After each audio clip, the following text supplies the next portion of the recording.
how hard they played. Yeah, I mean, there wasn't any doubt about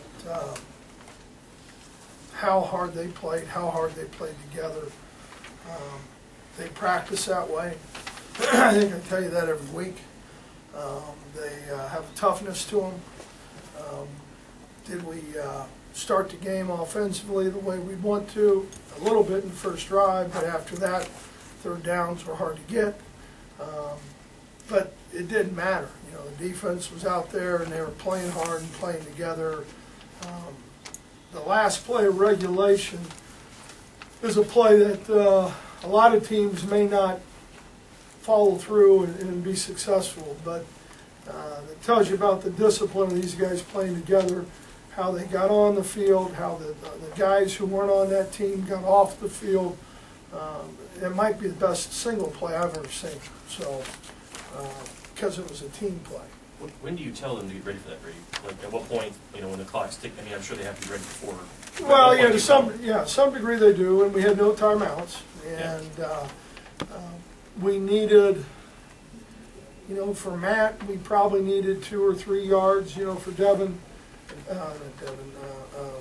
Gibby, maybe 4 or 5 yards, but it was just, you know, Drew Dillio sliding to go hold, and Gibby not having a chance to do his normal mechanics because he's not sure where the ball's going to be.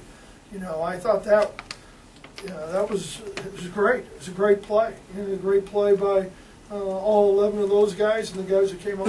Devin looked like a different guy in the overtime. What do you attribute that to? Oh, I don't know. You know, he's a competitor. Mark, I don't know if there's any one thing. I wouldn't think it was any more focused or anything else, you know, and maybe just he got in a little bit more of a rhythm. Do you think it helps Gibbons when he doesn't have time to think about it, when he just has to go out there and kick? No, I don't know about that. I mean, I don't know. You play golf? Not very well.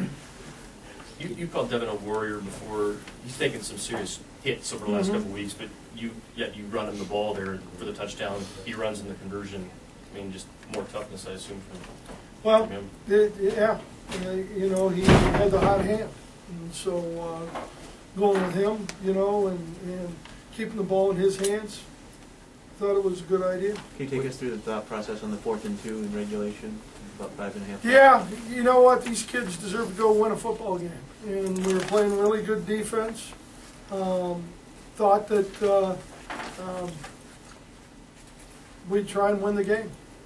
What did you think of Northwestern's defense for most of the game? I think they're good. You know, I always thought, you know, Pat does a nice job, him and Hank, you know, 2 defensive coaches.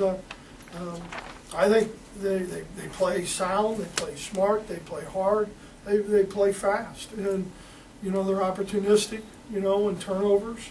I like their defense. Was Fitz unavailable, and what did you think of Derek Green? Say one more. Was Fitz unavailable today, and what yeah, you know what? Fitz had, you know, been out